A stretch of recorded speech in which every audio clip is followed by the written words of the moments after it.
What's going on, everybody, and welcome back to Comic Breakdown. In this video, we are jumping into the Spider-Man Annual Issue number 1, 2023. We are covering this issue because this is part 1 of Contest of Chaos. If you didn't check out the prelude that was Scarlet Witch Annual Issue number 1, what we saw is Agatha Harkness had stolen the heart of Chthon, because Agatha has intentions of creating a new Darkhold. The old Darkhold is currently bound to the Scarlet Witch. Wanda believed that she was protecting it, keeping it away, but Agatha sees that something is on the horizon, that the Darkhold is a necessity to have in the world, and this contest of chaos. We are seeing heroes pitted against one another. This issue is Spider-Man versus Wolverine. One of them will come out the victor, because for whatever is to come, Agatha is gonna need the best of the best. All our heroes will be tested. They will go through their trials and tribulations, and they will face whatever is yet to come.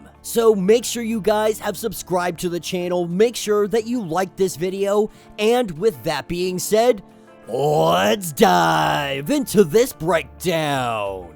Alright gang, so as we dive into this issue, we are picking up with the Heart of Chthon, as Agatha drips this heart over a book.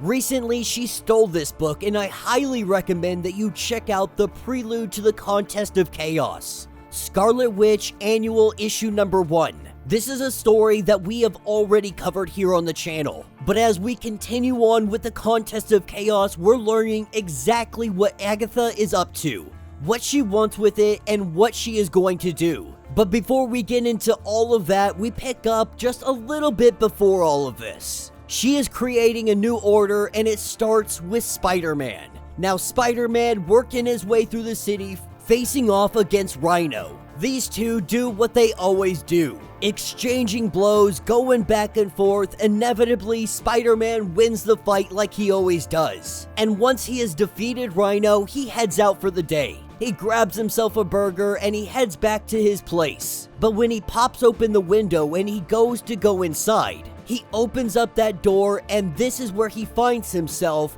in a new place. Something has changed. This is no ordinary Tuesday. When he went through to his bedroom, somehow this transformed into a mystical lost city in the rainforest. And while Spider-Man tries to figure out what the heck is going on, we pick up with Agatha, holding the Heart of Chthon. She is telling Chthon not to resist her. Now, Chthon is still locked away in the Darkhold, which is attached to the Scarlet Witch's soul. But that doesn't mean that Chthon doesn't have some kind of influence. This is when from the mirror behind Agatha comes a creature, a demon coming through to try and thwart anything she is doing. This demon sent by corrosion, because they know what Agatha is doing. And Agatha is no fool. Releasing an ancient magic to create a new Darkhold is not necessarily subtle, but she lets the demon know that if anything or anybody has anything to say about this,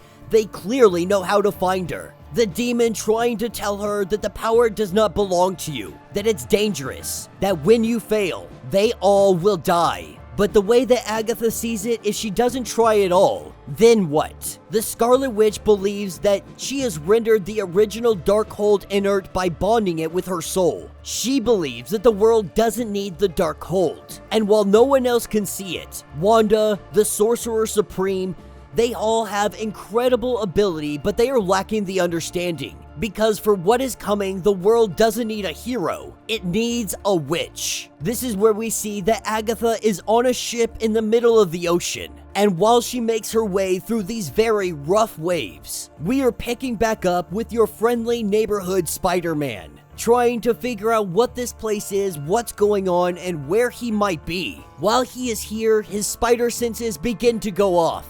And coming flying through a window is the one and only Wolverine.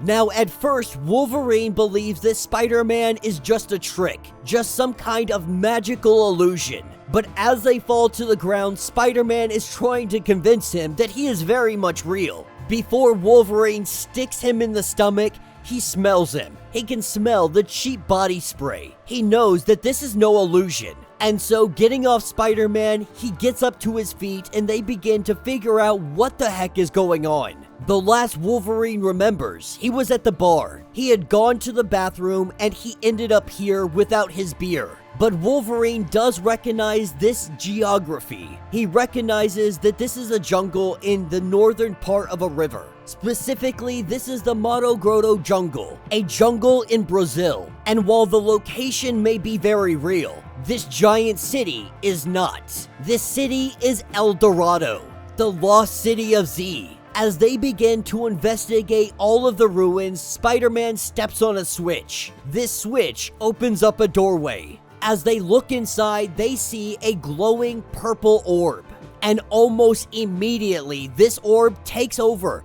It has some kind of effect both on Spider-Man and Wolverine. That they don't know what this thing is, but each of them believe that this orb belongs to them. That whatever it is, it must be protected, and they are the only one to be able to do so. And so this causes them to get into a fight. Spider-Man is the first one to make his move, shooting webs at Wolverine and knocking the orb away. Wolverine jumps at the orb. Spider-Man web grabbing him by the feet and knocking him to the ground and then grabbing hold of the orb. He goes to make a run for it. As they make their way outside, the fight continues on. While Spider-Man tries to use his webs, Wolverine uses those webs against him. Getting Spider-Man down to his level, this is when he goes in on him. Headbutting Spider-Man, these two are tussling, tackling, punching. They are not holding back. But really, this is all about the orb. Spider-Man thinking to himself that he has never wanted to kill Wolverine before. All he can think about is the orb. It's like it's driving him. It's pushing him forward. This is where Wolverine slashes at Spider-Man. It cuts open his suit and we see that he actually hit Spider-Man. With Spider-Man bleeding from the chest, Wolverine kicks him down to the ground. Spider-Man didn't necessarily lose this fight. He was first to recognize that something is awry here, that something is very off. With Logan grabbing hold of that orb, we see that he disappears, and Spider-Man is transported back to New York. That's what takes us to 24 hours later. We pick up with the one-punch wonder that is Jessica Jones. While Jessica is doing what she does best, Spider-Man shows up and lets her know that Wolverine is gone, that he doesn't know what is happening.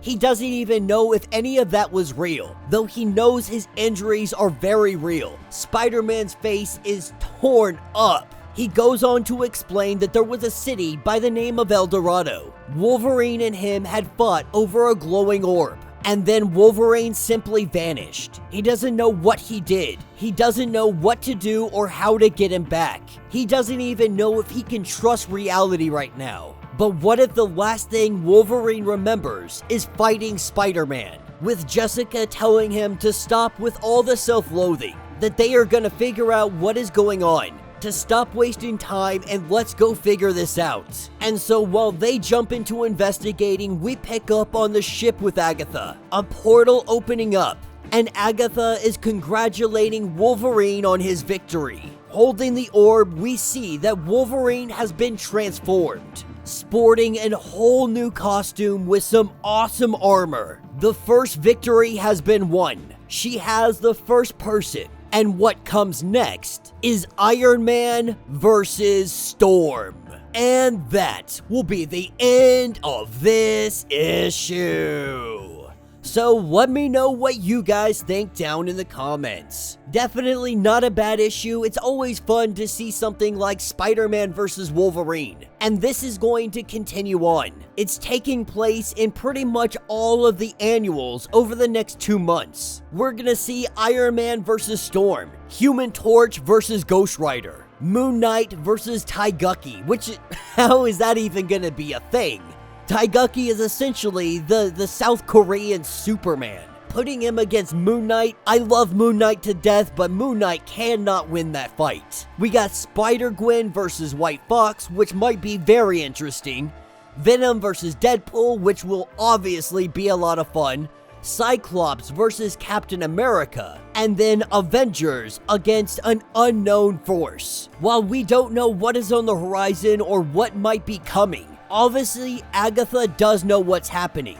And so whatever is on the horizon, she is building her team. She is gathering the best of the best, pitting them against one another, and the victor is the one to join the team. As she builds her new Darkhold, how long before the Scarlet Witch notices? How long before she comes for Agatha? Either way, we are going to have lots of twists, lots of turns, and this is going to be one heck of a contest. But let me know what you guys think. Let me know your thoughts. Let me know your theories. If you would like to get caught up on the prelude that is Scarlet Witch Annual Issue number 1, check out the link in my description as well as the top of this video. It is going to get you completely caught up on everything that is going on with this story. If you would like to support the channel, you can always do so by joining the channel membership. Much like Patreon, having multiple different tiers, from $1 to $50, from loyalty badges to comics every single month. Not only are you helping out the channel tremendously, but you are getting tons of perks in the process. If you are unable to do so, do me a favor, subscribe to the channel, like this video, hit that notification bell, and with that being said, until the next breakdown.